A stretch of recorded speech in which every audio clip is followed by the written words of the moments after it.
15वें अध्याय का 3रा श्लोक है कि ये संसार वृक्ष जिसको अव्यय कहा है, अविनाशी कहा है, अश्वत्थ कहा है, तो है नहीं, हमारे अहंकार, ममता और कामना के कारण भास रहा है नहीं, भास रहा है। क्योंकि न तो इसका आदि है, न अंत है, न कोई स्थिति है। बस ये 3 चीज़, अहंता, ममता और कामना, वासना, इसको हम जैसे इस संसार दृढ़ मूल बना लिया हमने, संस्कार बस इसको मजबूत कर लिया अपने संस्कारों में, और इसके कारण ये भास रहा है। पीपल का वृक्ष है ये, इसको दृढ़ वैराग्य रूपी शस्त्रों द्वारा काटना चाहिए। वैराग्य ही जीवन की उपलब्धि है, वैराग्य ही संसिद्धि है। ज्ञानेश्वर जी महाराज कहते हैं भगवान की कृपा है तो समझ लो वैराग्य मिलता है आपको। तो नीचे की शाखाएं ऊपर तक, ब्रह्मा जी से लेकर नीचे तक विस्तार हो रही है, मनुष्य योनि तक हो रही है। तो जैसे भूत होता ही नहीं है, तो भूत को भगाने के लिए कोई साधना की जरूरत थोड़ी है। ज्ञान को हटाना है बस, तो ज्ञान हुआ और खत्म। खरगोश के सींग तोड़ने थोड़ी पड़ते हैं, आकाश पुष्प को तोड़ना थोड़ी पड़ता है। तो सत्य नहीं है, उखाड़ना क्या है कि जो भी इसकी जड़ शाखाओं का प्रकार विस्तार है वो वंध्या पुत्र का विस्तार है। तो वंध्या पुत्र का विस्तार होता ही नहीं है। तो सत्य में माया है, ये इसका अंत नहीं होता। ये भी एक प्रकार से सत्य है, क्योंकि ये हमेशा अपने मनुष्य की अज्ञान के कारण बढ़ता रहता है, हमेशा कायम रहता है। जागृति नहीं होगी जब तक नींद का अंत कैसा होगा, रात समाप्त नहीं होती तो दिन का उदय कैसा होगा। तब जब तक विवेक अपना मस्तक नहीं उठाता, निर्मल बुद्धि, ईश्वर से जुड़ी बुद्धि, शुद्ध बुद्धि, तब तक संसार को रूप अश्वत्थ वृक्ष का अंत नहीं होता। अपने ही अज्ञान से व्यर्थ ही वृक्ष का विस्तार होता है। आत्मज्ञान की कुल्हाड़ी से इसको काटना पड़ेगा। भाई हमने जो भी दृढ़ संस्कार से अपना परिवार मान रखा है, बना रखा है, जो अपना मकान संपत्ति मान रखा है, शरीर को अपना मान रखा है, सब नष्ट होना है। तो हे शब्द तो लगता ही नहीं ना, हे जो हमेशा रहता है। जैसे कोई चीज़ हमको छोड़ कर चली जाती है तो हमारी थी नहीं, हमारी होती तो छोड़ ही नहीं सकती। जैसे हमारा जो स्वरूप है, हमारा आपा है, अपनापन है, हमारा आत्मा तत्व है, वो खत्म हो ही नहीं सकता। तो ये है ही नहीं। तो आत्मज्ञान से ही इसकी जड़ को छेदना होता है कि मैं शरीर हूँ ही नहीं, बस। तो इस मिथ्या संसार में व्यर्थ के कष्ट है। जैसे मरण जन्म होते ही नहीं है, शरीर का परिवर्तन है। भगवान ने कहा ये तो वस्त्र है आत्मा के। स्वप्न में जो घाव होते हैं, आप सोचो उसका कोई उपचार, इलाज कराना पड़ता है क्या? खाली जागना जो पड़ता है। तो अज्ञान की जड़ें नष्ट करने के लिए ज्ञान की तलवार आवश्यक होती है, ये भगवान बताना चाहते हैं। तो देह के अहंकार की म्यान तत्क्षण निकाल कर, ये अहंकार की म्यान है जो चढ़ी हुई जबरदस्ती हमारे ज्ञान पर, ज्ञान खड्ग से अंतर्मुख बुद्धि रूपी मुट्ठी में तुम पकड़ो। ये भगवान चाहते हैं कि अहम ब्रह्मास्मि ज्ञान की धारा तीक्ष्ण जब होती है, अद्वैत ज्ञान का जल पुनः उस पर चढ़ता है तो भाग जाता है अज्ञान। तो जागृति होती है, तत्क्षण संपूर्ण स्वप्न सृष्टि नष्ट होती है। तो आत्मानुभाव रूपी तीक्ष्ण धार भववृक्ष का नाश करती है। जैसे चंद्र प्रकाश में मृग मरीचिका दिखाई नहीं देती, तो वैसे ही ऊर्ध्व की जड़ें और नीचे की शाखाएं का विस्तार कुछ भी दिखाई नहीं देता। यानी आत्मज्ञान रूपी खड्ग से संसार रूपी अश्वत्थ वृक्ष को ऊर्ध्व मूल से तत्वतः पूर्ण नष्ट किया जाता है। उसके बाद उस परम पद रूप परमेश्वर को अच्छी प्रकार से खोजना चाहिए, जो है, जो हमारा आपा है, हमारा स्वरूप है, जो हम हैं, उसको खोजना पड़ेगा। तो पहले तो अज्ञान के कीचड़ से निकलेंगे, जब ही तो ज्ञान की ओर अग्रसर होंगे। जिस परमेश्वर से यह पुरातन संसार वृक्ष की प्रवृत्ति विस्तारित हुई, उसी के कारण यह भास रहा है सब, वह आदि पुरुष नारायण की मैं शरण हूँ, ऐसा दृढ़ निश्चय करना चाहिए सबसे पहले तो जीवन में। तो जब हम ये दृढ़ निश्चय कर लेंगे तो आत्मस्वरूप को दृश्य साक्षेप दृष्टा की कल्पना छोड़कर कुछ नहीं जानना, यही जानना है, यही आत्मस्वरूप को जानना है। मतलब ये है ही नहीं, ये मानना ही नहीं है, जानना ही नहीं है संसार, बस इतना करना है अपने को। और इसके लिए जो समझदार है, जो ज्ञानी है, जिनकी पिछले जन्मों के पुण्य की पूंजी जमा है, वो संसार को ताला लगाकर वीतरागी पुरुष होड़ लगाकर दौड़ते हैं। कर्म, सत्कर्म, निष्काम कर्म से प्राप्त ब्रह्म पद की चोटी पार करके उसको पीछे छोड़ देते हैं। तो जिस वस्तु का ज्ञान इस विश्व को महान बनाता है, आत्म तत्व का ज्ञान, मैं तू पना जो जग में है नहीं, उसको बढ़ावा देता है, जो कि विश्व का आदि कारण वह है। तो अपने को वह जानो। और आत्मस्वरूप का एक प्रमुख लक्षण है कि उससे एकता होने पर पुनः जन्म नहीं होता। ज्ञान से ज्ञानियों का आत्मभाव सर्वत्र समान होता है, उसे ज्ञानी आत्म स्वरूप को प्राप्त करते हैं। तो इसके लिए कुछ व्यवहारिक शर्तें हैं जिनका मान और मोह नष्ट हो गया। मान यानी अहंकार, यानी अपने को ईश्वर से अलग मानना, यानी अपने को देह मानना, देह समझकर विहार करना। और मोह यानी आसक्ति, उसको सत्य मानकर उससे आसक्ति बढ़ाना। तो आसक्ति रूप दोषों को जिसने जीत लिया है और परमात्मा स्वरूप में निरंतर जिनकी स्थिति है, जिनकी कामना पूर्ण नष्ट हो गई है, ऐसे सुख दुख नामक द्वंद्व से विमुक्त हुए ज्ञानी जन उस अविनाशी परम पद को प्राप्त होते हैं।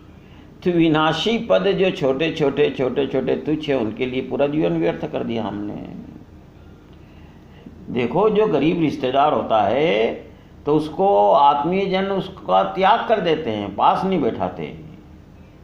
तो जो आत्मज्ञानी हो जाता है वह विकारों के अधीन नहीं होता है। उनकी ज्ञानियों की सब क्रियाएं धीरे धीरे आत्मज्ञान से छूट जाती है। जैसे अग्नि लगती है तो पेड़ को पंछी छोड़ देते हैं, ज्ञानियों को सब विकल्प छूट जाते हैं। उसके अंदर भेद बुद्धि ही नहीं रहती। सूर्योदय हुई, रात भाग जाती है, तो वैसे ही उसकी देह की अंता अज्ञान सहित भाग जाती है। ये जो है हमको इसकी साधना करनी चाहिए। जैसे गंगा जी का प्रवाह सागर में विलीन होता है, वैसे जिसका विवेक आत्मस्वरूप का निर्धारण करता है, एक रूप होता है, उसे सर्वत्र स्वरूप का बोध होता है, आसक्ति का कारण शेष नहीं रहता। जैसे अग्नि के पर्वत पर बीज अंकुरित नहीं हो सकते, वैसे ही उसके मन में किसी भी कोने से भी कोई विकार अंकुरित नहीं होते। उसकी सब कामना रूपी तरंगे शांत हो जाती है। अपेक्षा और इच्छा उत्पन्न होने का कोई उसमें कारण ही शेष नहीं रहता। उस जैसे वायु के वेग से परमाणु छोटे छोटे रजकण खत्म हो जाते हैं, विषयों का कण भी वहाँ शेष नहीं रहता। तो उस स्वयं प्रकाशमय परब्रह्म की विशेषता बता रहे हैं भगवान कि न सूर्य प्रकाशित करता है, न चंद्रमा, न अग्नि ही प्रकाशित करता है।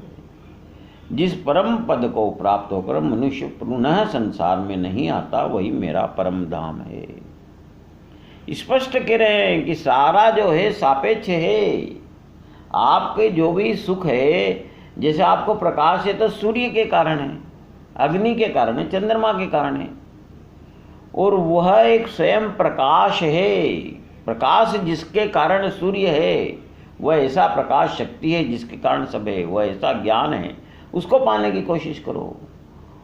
तो उस परम पद को पा लेते हैं तो आपका जन्म मरण का चक्कर खत्म हो जाता है, जन्म मरण भासता ही नहीं है फिर। तो अज्ञान के कारण ये विश्व दिखाई देता है। अतः चंद्रमा और सूर्य आत्मवस्तु के प्रकाश से प्रकाशित होते हैं, तो वे भी उन्हीं के प्रकाश की किरण समझो। तेजस्वी वस्तुओं में जो तेज है उस आत्मवस्तु का अंग मात्र है। तो जैसे सूर्य प्रकाश होता है, चंद्रमा सहित नक्षत्रों का लोप हो जाता है, तो उस आत्मवस्तु में कुछ भी आभास नहीं है। वही मेरा मुख्य एकमेव स्थान है, ये भगवान कहना चाहते हैं। तो ज्ञान के दृष्टि से है अर्जुन, वे ज्ञानी मुझसे अभिन्न हैं। यह भिन्नत्व की प्रतीति केवल केवल अज्ञान से होती है। तो जब स्वर्ण में हीन धातु मिलाते हैं तब उसका स्वर्ण का कस कम हो जाता है। तो तद्वत मैं शुद्ध हूँ, ज्ञानी ये जानता है, वह मैं माया से आविष्टित हो जाता हूँ, तब मेरे अज्ञान का व्यवहार होता है, मैं अपने आप को देह मान लेता हूँ। भगवान स्पष्ट कर रहे हैं कि इस देह में ये जीवात्मा मेरा ही सनातन अंश है। यानी ये देह जो चल रही है, भास रही, क्रिया करती है, मृत्यु नहीं होती तब तक उस सनातन आत्मा के अंश के कारण ही है। और वह त्रिगुणी माया में स्थित हुई मन सहित पंच इंद्रियों को आकर्षित करती है। और माया ऐसी प्रबल है कि वो मन सहित सब उसमें आकर्षित हो जाते हैं।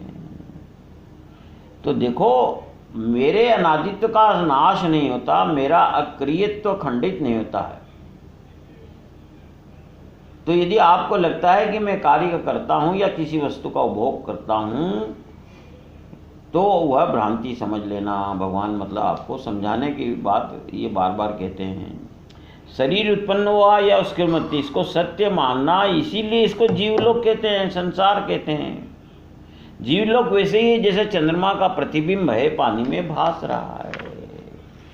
जीवात्मा क्या करता है? मन के रथ पर विराजमान होकर कानों के द्वारा निकलकर शब्दों के जंगल में प्रवेश करता है। प्रकृति की बागडोर त्वचा की ओर घुमाकर स्पर्श विषय रूपी भयंकर वन में प्रवेश करता है। तो जब जीव बन जाता है तो मन और इंद्रियों के द्वार से वो बाहर भटकने ले जाता है। अंदर की बात जो मुख्य है वही है, उसको भूल जाता है।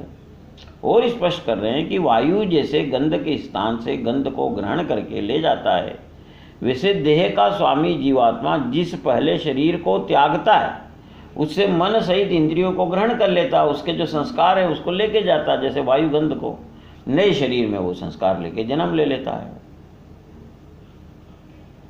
तो जब जैसे कोई अपमानित अतिथि जाता है तो हमारे मानते हैं कि उसको अतिथि का अपमान करो तो आपकी पुण्य रूपी संपत्ति ले जाता है। धागा टूट जाए तो कठपुतली की गति रुक जाती है।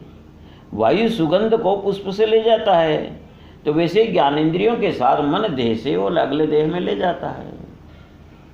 और जब शरीर में स्थित हुआ यह जीवात्मा बन गया, जो आत्मा तत्व था, कान, आँख और त्वचा को तो रचना, घ्राण और मन को आश्रय करके विषयों का सेवन करता है। मतलब जो मन है उसको सेवन, नपुंसक है, उसको सेवन करने के लिए इंद्रियों की मदद चाहिए। देखना है तो आँख चाहिए, सुनना है तो कान चाहिए। तो अविचारी लोगों की दृष्टि ही अज्ञानवश इसको सत्य मानती है। आत्मा ने देह धारण करते ही कि ये मानते हैं कि आत्मा विषयों का उपभोग करती है, देह छोड़ती है, ऐसा मानते हैं। देखो, आना और जाना, कर्म करना या उपभोग लेना, ये प्रकृति के विविध धर्म अविचारी मनुष्य आत्मा के मान लेता है। शरीर छोड़कर जाते हुए को या शरीर में स्थित या विषयों को भोगने वालों को, तीनों गुणों से युक्त हुए को भी अज्ञानी जन नहीं जानते। केवल ज्ञान रूप नेत्र वाले ज्ञानी जन उसे तत्व से जानते हैं। तो कहने का मतलब जिसको ज्ञान नहीं हुआ वो नेत्रहीन है, तो उसको सत्य कैसे दिखेगा? दिखेगा ही नहीं। ये भगवान कहना चाहते हैं, ज्ञान रूप नेत्र खुलना चाहिए, तब आप मतलब देखने के पात्र हैं। अरे कोई वृक्ष हिल रहा है तो ही क्या वायु बहता है? वायु तो हमेशा वहाँ रहता है। तो वैसे ही भगवान जो है वो सत्य है, हमेशा है परमात्मा। प्रतिबिंब के यानी जैसे नष्ट होने पे हम थोड़ी अस्तित्व थोड़ी नष्ट हो जाता है। तो देह होता है, वो आता है जाता है। विकार रहित आत्मसत्ता पर अविचारी लोग भ्रम से उसमें निश्चय पूर्वक मरने जीने का आरोपण करते हैं। तो योगी जन जिनको पर भगवान की कृपा है वो क्या करते हैं? अपने हृदय में स्थित मुख्य जो प्रधान तत्व आत्मा है उसको प्रयत्न पूर्वक जानने की कोशिश करते हैं। पर जिनका अंतःकरण में अहंकार है, सबसे बड़ा दोष, यानी अपने को ईश्वर से अलग मानना। तो ये अहंकार है तो मैं हूँ तो मेरा है, मेरी इच्छा है, मेरा कामना है, ममता है, विकार है। तो जिन्होंने अपने अंतःकरण में अहंकार को नहीं हटाया वो शुद्ध अशुद्ध हैं। तो यत्न करके भी आत्मा को जान ही नहीं सकते हैं। अहंकार अज्ञान ही है, अज्ञान के कारण ही है, ये भगवान कहना चाहते हैं। तो विवेक के प्रकाश में ज्ञानियों की बुद्धि आत्मस्वरूप में स्थित होती है, तब वे आत्मा को देखते हैं। तो आकाश तो आकाश में ही है, प्रतिबिंब जो है उसका आभास मात्र है, वैसे ही आत्मा देह से भिन्न है, ये ज्ञानी बिल्कुल स्पष्ट जानते हैं। उनको कोई इस बारे में शंका नहीं है। चैतन्य यानी जो आत्मा तत्व या ज्ञान है, न तो बढ़ता है न घटता है, न किसी से कर्म कराता है न खुद करता है। ऐसे आत्मज्ञान से ज्ञानी जन शुद्ध सत्य को जानते हैं। जब आपका ज्ञान अपनी आत्मा के अधीन होंगे आप, तो बुद्धि परमाणुओं को भी गिन सकेगी, सब शास्त्रों का सार प्राप्त होगा, ऐसी उसकी विद्वता होगी, वास्तविक विद्वता होगी। पर यदि मन में स्थिर नहीं हुआ, तब सबके अंतर्यामी आत्मरूप में विराजमान मेरा उसको दर्शन नहीं होगा। वैराग्य ही संसिद्धि है। भगवान की कृपा हुई जब आपके मन में वैराग्य पैदा होता है। जैसे मान लो सारे शास्त्र याद है, अंतःकरण विषयों में फंसा हुआ, उनको भगवान कहते हैं मैं निश्चित नहीं प्राप्त होता है। पोथी को कपड़े में बांधे रखने रहने से उसका पोथी का ज्ञान थोड़ी हो सकता, पाठ थोड़ी हो सकता है। तो अंतःकरण में अहंकार है, जीभ से सब शास्त्र का पूर्ण अभ्यास किया है, ऐसे करोड़ों जन्म बीत जाने पर भी मेरी प्राप्ति नहीं होगी। तो मैं सब प्राणियों में व्याप्त हूँ, मेरी उस व्याप्ति का लौकिक रूप भगवान 12वें श्लोक में स्पष्ट करते हैं। तो जैसे सूर्य में एक भगवान का अंश है, तेज है, वो सारे जगत को प्रकाशित करता है, वही चंद्रमा में है और अग्नि में है। भगवान कहते हैं वो उसको मेरा जान। सब कुछ परमात्मा है, यही ज्ञान है। ये होने पर आप मतलब अनात्मा तत्व से में फंसोगे ही नहीं। तो स्पष्ट कर रहे हैं कि सब कुछ वह है। सूर्य का दृष्टांत दिया, बताइए सूर्य से बढ़कर कोई प्रकाशमान वस्तु धरती पे न है, और अभी तक मनुष्य की कल्पना के बाद। फिर पृथ्वी का उदाहरण दे रहे हैं, मैं ही पृथ्वी में प्रवेश करके अपनी शक्ति से सब भूतों को धारण करता हूँ, और रस स्वरूप यानी अमृतमय चंद्रमा होकर संपूर्ण औषधियों को पुष्ट करता हूँ। आप कल्पना करो कि पृथ्वी की शक्ति जिसने सबको धारण कर रखा, पूरे जगत विश्व ही सारे जीव मात्र को, उसके अंदर भगवान का एक अंश है, वो आत्मा तत्व है, उसी को हमको जानना है। नहीं तो चारों ओर समुद्र के रूप में जल से घिरी हुई ये मिट्टी की ढेली घुल क्यों नहीं जाती? देखो आपका ध्यान नहीं जा रहा है। स्वाभाविक आप देख लो, मिट्टी की ढेली पानी में रखो तो घुल जाती है। तो ये जो पृथ्वी का जो शक्ति है वो भगवान का अंश है। कहते हैं चंद्र किरणों से सारी वनस्पतियां पुष्ट होती है, अन्न भी पुष्ट होता है। तो उसमें जो अमृत है वो भगवान का अंश है, भगवान है। और फिर आप अपना शरीर को देखो, भगवान कहते हैं कि आप तो भोजन प्राप्त करके शांति से बैठ गए, उस भोजन को पचाने के लिए सब प्राणियों के शरीर में स्थित हुआ वैश्वानर अग्नि रूप बनकर मैं प्राण और अपान से युक्त हुआ चारों प्रकार के अन्न का पाचन करता हूँ। जो भी आप खाते हैं उसका पाचन स्वाभाविक हो रहा है, आपने कभी सोचा ही नहीं। वो ईश्वर की शक्ति है, उसी से आपको शक्ति मिलती है खाना खाने से, और इसी से आप भास रहे हैं, सोच रहे हैं, कर रहे हैं। तो वो भी भगवान की शक्ति है। शुष्क हो या स्निग्ध, पका हुआ जला हुआ, सब प्रकार के अन्न का मैं ही पाचन करता हूँ। अरे मैं ही सब प्राणी बना हूँ, और प्राणियों को जीवित रखने वाला अन्न भी मैं हूँ, भगवान कह रहे हैं। और अन्न का पाचन करने वाला जठराग्नि भी मैं ही हूँ। तो इस देह पे क्यों अटक रहे हो? जो इसका जो देह जिसके कारण है उसको पे ध्यान दो ना। एक ही सूर्य का उदय होने पर विविध लोग अपने कार्य के अनुसार अलग अलग व्यवहार करते हैं। विविध बीज उनके गुणों के रूप वृक्ष में जल उत्पन्न करता है, वैसा मेरा स्वरूप जीव में आकार लेता है। ये सब भगवान की लीला है, उनका अपना तरीका है। मैं ही सब प्राणियों को हृदय में अंतर्यामी रूप में स्थित हूँ, सबके अंदर वो आत्मा तत्व के रूप में है। मेरे से ही स्मृति ज्ञान अपोहन होता है। सब वेदों द्वारा मैं ही जानने योग्य हूँ, वेदांत का करता हूँ, वेदों को जानने वाला हूँ। अरे आप सोचो कि आपकी याददाश्त है, तो जो कंप्यूटर थोड़ी है कोई अंदर बना हुआ जिसमें मेमोरी को आप स्टोर करते हैं, सेव करते हैं। तो कहाँ से आती है? आप इन्हें संसार में इतने भूल गए कि आपके अंदर इतनी शक्तियाँ हैं, सब वो परमात्मा की है। ज्ञान है उन्हीं के कारण है। तो इसके लिए संतों के सत्संग में और योग ज्ञान के अभ्यास से गुरु चरणों की उपासना वैराग्य सहित करनी होती है, सत्कर्म करने होते हैं निष्काम भाव से, तब अज्ञान का नाश होता है और अहंकार नष्ट होकर, या ये समझ लो आत्मरूप में विलीन हो जाता है।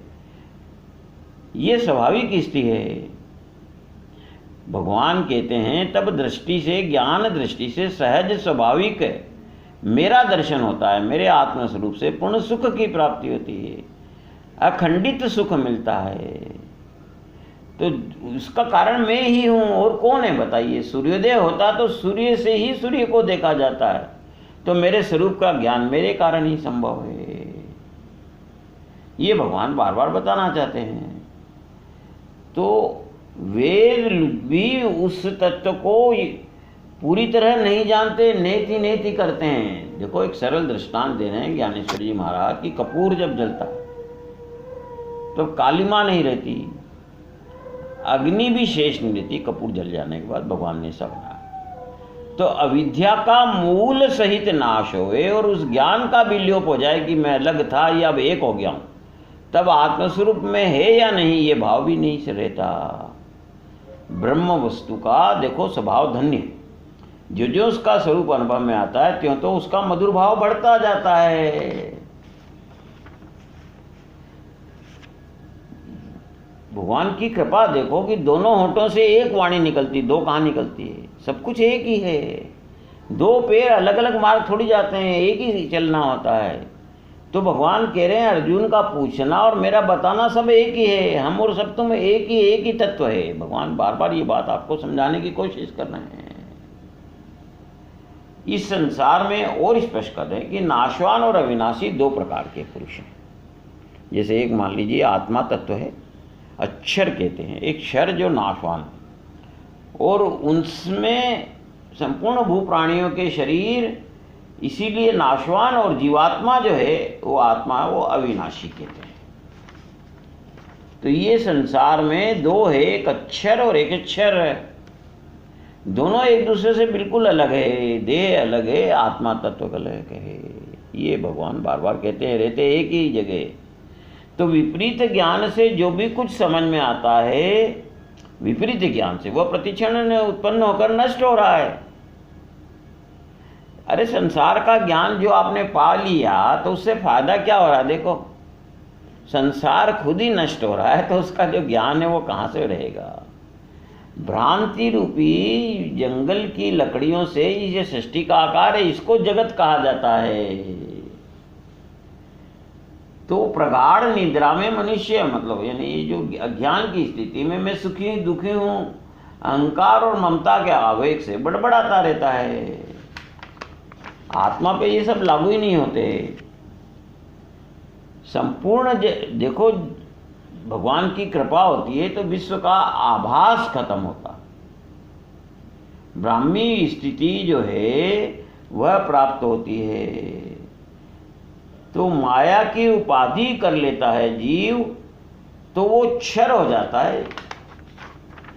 तो इसके बाद भगवान बता रहे हैं कि ये इस शरीर में दोनों हैं, एक अक्षर और एक अक्षर। उससे भी ऊपर जो इन सब का मूल कारण है, जिसको परा प्रकृति बताया था 8वें अध्याय में, जिसके कारण सूर्य सूर्य है, चंद्रमा चंद्रमा है, सब कुछ वही है, उसको यहाँ पुरुषोत्तम नाम दिया है। इसीलिए इस अध्याय को पुरुषोत्तम योगी की संज्ञा दी गई है, और ब्राह्मण लोग इस अध्याय का विशेष रूप से पाठ करते हैं। तो इन दोनों से भी उत्तम एक अन्य पुरुष है जो तीनों लोकों में प्रवेश करके सबको धारण पोषण करता है, उसे अविनाशी परमात्मा है, जिसके कारण सूर्य सूर्य है, पृथ्वी पृथ्वी है, जल जल है। तो अज्ञान ज्ञान में डूब जाता है, हम ब्रह्मास्मि ऐसे कीर्ति ज्ञान से शेष ज्ञान भी समाप्त हो जाता है। जैसे लकड़ी को जलाकर अग्नि खुद भी शांत हो जाती है। तो अज्ञान को नष्ट करने के बाद ब्रह्मत्व का आत्म साक्षात्कार आके केवल ज्ञान के बिना ज्ञान से रहता है, खत्म हो जाता है। नदी को ज्ञान ही नहीं है कि मैं नदी हूँ, वो तो समुद्र बन गई। तो उसको इस विधि, वो जिस परमात्मा तत्व के कारण ये सब कुछ है, उसको पुरुषोत्तम कहा गया है। जहाँ मौन ही वाणी है, कुछ न जानना ही यथार्थ में जानना है, कुछ न होते हुए जो परमात्मा वस्तु बनता है, सो हम भी यहाँ समाप्त होता है। बताने वाला ही स्वयं निरूपण हुआ, दृष्टा के साथ दृश्य भी विलीन हो गया। तो जो प्रकाशित किए बिना ही प्रकाश है, ईश्वरत्व भाव के बिना ईश्वर है, अपने व्यापकता से संपूर्ण अवकाश में समाया है, जिसका नाद नाद ही सुनता है। थोड़ी सी भाषा देखो ज्ञानेश्वर जी की। स्वाद ही जिसका स्वाद लेता है, जो आनंद से आनंद का उपभोग करता है, जो पूर्णता का अंतिम स्वरूप है, वह सर्वश्रेष्ठ पुरुषोत्तम है। विश्रांति को वहाँ विश्राम प्राप्त होता है, सुख को प्राप्त वहाँ सुख है, तेज को तेज है, शून्य भी महाशून्य में वहाँ डूब जाता है। ये वो पुरुषोत्तम तत्व है, और उसी की सत्ता से ये प्रत्यक्ष ज्ञान ही जग बना हुआ है। तो ये विश्व जब विकसित होता है तो वो प्रकट नहीं होता, विश्व का विनाश होने से नाश नहीं होता। उसके कारण है, उनका जो विधि है वो जाने, उसके कारण सूर्य सूर्य है, पृथ्वी पृथ्वी है, ये जगत जगत है, और वो कभी क्षीण नहीं होता। उसकी तुलना उसी पूर्ण से संभव है। भगवान कह रहे हैं कि मैं नाशवान जड़वर्ग क्षेत्र से सर्वथा परे हूँ, माया में स्थित अविनाशी जीवात्मा से भी उत्तम हूँ, क्षर और अक्षर दोनों से परे हूँ। तो लोकों और वेद में मैं पुरुषोत्तम नाम से हूँ, जिसके जैसा दूजा नहीं है, ये समझ लो। इस प्रकार तत्व से जो ज्ञानी पुरुष मेरे को पुरुषोत्तम जान लेता है, इसको जो ज्ञान हो जाता है, ये वह भी सर्वज्ञ पुरुष सब प्रकार से निरंतर मुझ वासुदेव परमेश्वर को भजता है। तो जान लेने के बाद वो आत्मतत्व हो जाता है, तो वो जो करता है, जो भगवान का कार्य है, उसके निमित्त हो रहा है, तो वो जो करता है वो पूजा हो जाती है, जो वो करता है वही सब कुछ हो जाता है। तो जागृति आने पर जैसे अपना ज्ञान होता, स्वप्नावस्था नष्ट होती है, तो आत्मज्ञान से त्रिभुवन मिथ्या प्रतीत होता है। जब सर्वत्र वही सच्चिदानंद है, अरे वही एक स्वतः सिद्ध है, स्वयं के साथ सर्वत्र वह अभेद, ये जान जाता है। फिर उसने सब कुछ जान ले लिया, ये कहना भी जरूरत नहीं है कि सर्वत्र ब्रह्ममय होने से जानने वाला तो अलग है, वो द्वैत है ही नहीं। वही मेरा भजन करने के लिए योग्य है। आकाश ही जैसे आकाश को आलिंगन दे सकता है, अमृत बनकर ही अमृत में मिलन संभव है। शुद्ध सोने में मिलना है तो शुद्ध स्वर्ण बनना होता है, वैसे मदरूप बनकर ही मेरी भक्ति करना चाहिए। सूर्य और सूर्य की प्रभा, इनका जैसे अद्वैत नित्य होता है, उसी तरह योग्यता भक्त की होती है। भगवान का स्वरूप हो गया, फिर जो कर रहा हो भगवान का काम है, वही पूजा है। ऐसा यह अति रहस्यपूर्ण गोपनीय शास्त्र मेरे द्वारा कहा गया। इसको तत्व से जानकर मनुष्य ज्ञानवान और कृतार्थ होता है, उसको कुछ करना शेष नहीं रहता। ये आखिरी श्लोक है। पहली दफे गीता में भगवान ने अपने श्रीमुख से गीता को शास्त्र कहा, इन्हें प्रामाणिक ईश्वर का ज्ञान बताने वाला, विधि सबका और निषेध का ज्ञान कराने वाला। तो ये गीता स्वतंत्र शास्त्र है, इसके हिसाब से आचरण करने पर और कोई शास्त्र की आपको आवश्यकता नहीं है। तो जो इसका तत्व जान लेता है, उस पुरुषोत्तम तत्व को, वो ज्ञानवान हो जाता है, उसको कुछ करना शेष नहीं रहता है। ये भगवान 20वें अध्याय में हमको बता रहे हैं। तो गीता, ज्ञानेश्वर जी महाराज कह रहे हैं कि देखो, गीता के कारण क्षर पुरुष क्षरत्व से और अक्षर पुरुष अक्षरत्व से सामने आया। गीता ने वो दोनों को नष्ट करके पुरुषोत्तम तत्व बना दिया। ये गीता की महिमा है। ये पांडित्य का शास्त्र नहीं है, इसको आत्मसात करना, इसके रहस्य को, तत्व को। यह स्वयं पर, संसार पर विजय प्राप्त करने का शास्त्र है। इसके अक्षर आत्मा को प्रकट करने वाले दिव्य मंत्र हैं। गीता को फिर समझ लेने से मोह नष्ट होता है, तो इसमें आश्चर्य क्या है। अंत में अर्जुन यही स्वीकार करने से आत्मज्ञान प्राप्त होकर आत्मज्ञान में आप लीन हो जाते हैं। फिर आपके कर्म रूपी मंदी पर ज्ञान रूपी कलश चढ़ता है, और जिसको ये ज्ञान हो जाता है वो उसका कर्म कर्म ही नहीं रहता है। ये भगवान कहना चाहते हैं। 16 अध्याय का सारांश अभी अपन ले लेते हैं कि भगवान यहाँ देवी संपदा और आसुरी संपदा का वर्णन कर रहे हैं। 26 देवी संपत्ति बताए। ये लक्षण जितने जितने आप में प्रकट होते हैं, आप सात्विकता के नज़दीक होते हैं, आत्मज्ञान आप में प्रकट होने की आप में पात्रता आती जाती है। तो अभय से शुरू करके अमानित्व तक 26 लक्षण हैं। आसुरी संपदा त्यागने योग्य, इससे आप अपने को देह मानने लगते हैं, अहंकार बन जाता है, और मतलब देवी गुण के ये बिल्कुल विपरीत है। इनकी जानकारी भी ज्ञान आवश्यक है, क्योंकि हम इनसे बचें। ये सिर्फ 6 बताए गए हैं, दंभ से लेकर पारुष्य तक।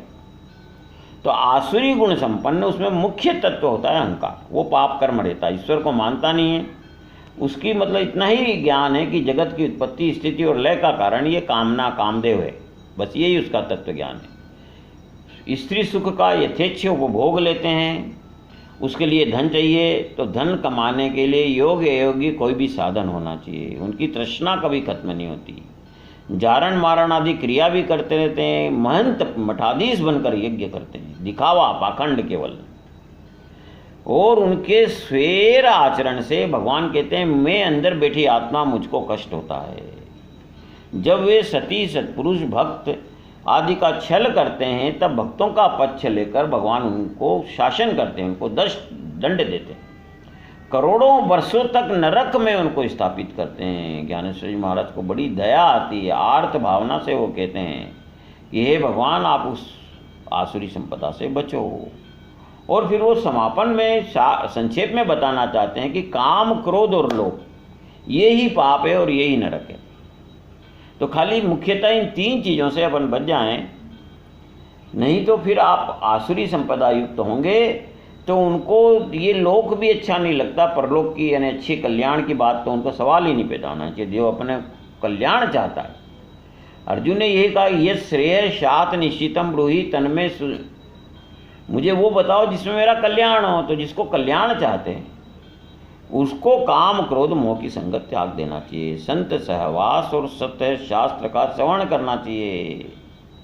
और फिर भगवान की कृपा होती है तो पहले उसको वैराग्य मिलता है, फिर गुरु शास्त्र के रूप में या किसी भी रूप में सशरीर आपके प्राप्त हो जाते हैं, नित्यानंद मिलता है। और इस अध्याय में भी स्पष्ट कर दिया कि कोई भी कार्य का निर्णय जैसे देश का कानून होता है, वैसे ही एक शास्त्र है। शास्त्र की दृष्टि में प्रमाण है। शास्त्र में जो कहा वही किया जाना चाहिए। शास्त्र में वेद हमारे यहाँ है प्रमुख शास्त्र, तो वेदों की आज्ञा का पालन हर स्थिति में किया जाना चाहिए। ये भगवान 16वें अध्याय में अपनी ओर से बता रहे हैं कि संसार में इतनी मतलब तरह की देवी और आसुरी संपदा है। तो आसुरी और देवी जो संपदा है उसमें जो 26 बताए हैं, उनमें सबसे पहली जो है भगवान कह रहे हैं प्रमुख, उन्होंने अभय को माना। अभी तक हम यही सुनते आ रहे हैं कि सत्य बड़ा है, सत्यमेव जयते, अहिंसा है, पर यह भगवान की अद्भुत गीता है। सत्य और अहिंसा का पालन करने के लिए भी मनुष्य को अभय का गुण होना चाहिए। यदि वो भयभीत है तो न सत्य का पालन कर सकता, न अहिंसा का। इतना मनोवैज्ञानिक दृष्टिकोण है कि आप अभय होंगे। यदि आपको कोई संकट है या भय है तो आप सत्य का, अहिंसा का पालन कर ही नहीं सकते। तो पहला जो उन्होंने सब ये देवी संपदा का जो राजा गुण बताया है वो है अभय। तो इसके लिए जो भी विहित और निषिद्ध कर्म में अहंकार ना आना चाहिए तो, और संसार का भय छोड़ना होता है। तो अद्वैत हो जाएगी, हम ईश्वर तत्व हैं। बड़ा सुंदर है मनोवैज्ञानिक। देखो गॉड फादर भी आपको नहीं बचा सकता धरती का, जो खुद मनुष्य नाशवान है, आपकी क्या सुरक्षा करेगा। लेकिन ईश्वर जो हमेशा है शब्द उसी के लिए है। उससे जुड़ जाओ तो आपको कोई भय का कारण रहता ही नहीं है, मृत्यु का कारण रहता ही नहीं है। तो अद्वैत वृत्ति होती है तो भय पूर्णतः नष्ट हो जाता है। ये भगवान पहला वचन बता रहे हैं। अब भगवान बता रहे हैं आपका ज्ञान योग, अंतःकरण की शुद्धता। तो मन में अहंकार के कारण संकल्प विकल्प आते हैं। सब छोड़ दो, रजोगुण तमोगुण का बोझ छोड़ दो और आत्मचिंतन की प्रीति भोगने वाली बुद्धि हो जाती है। तो इंद्रियों के द्वारा दिखाए गए निषिद्ध और विहित कर्म से जिसके चित्त में हलचल नहीं होती, तो वो जो है स्थिति आपकी सत्व स्वरूप की स्थिति है। सत्व बुद्धि हो जाती है जब भगवान से बुद्धि अनन्य होती है। अब ज्ञान योग में कैसे आपकी स्थिति रहती है? तो आत्मलाभ के लिए ज्ञान के जो भी मार्ग बताए गए हैं, तो अंतःकरण की सब चित्तवृत्तियों का मतलब कामनाओं का संकल्प त्याग दो। निष्काम पुरुष अग्नि में जैसे पूर्ण आहुति दे देता है, जैसे लक्ष्मी जी विष्णु भगवान के चरणों में स्थिर हो गई, जो कि इतनी सर्वशक्तिमान है, या जैसे कुलवान पुरुष अपनी कन्या उत्तम कुल में देता है, वैसे ही निर्विकल्प बुद्धि से योग ज्ञान में वृत्ति को रहन रख दो। ये तीसरा गुण है ज्ञान योग स्थिति। अब आज एक और गुण हम कर लेते हैं दान का। संकटग्रस्त को पेड़ का आप उदाहरण देखो, पत्ते पुष्प फल जड़ छाया सब वो आने जाने वाले प्रतीक को देने को तैयार है। तो मन से लेकर धन पर्यंत जो कुछ भी आपके पास है, प्रसंग के अनुसार पीड़ित लोगों के मन को आनंद देना, ये उपयोजना दान है कि उसको आनंद प्राप्त है। ये दान है और ये मोक्ष रूपी निधान दिखाने वाला अंजन है, ये दान का लक्षण है। अब दम आता है तो उसके लिए कठिन व्रतों का पालन करना पड़ता है और रात दिन उनको मतलब व्रतों का पालन के लिए श्रम करना होता है।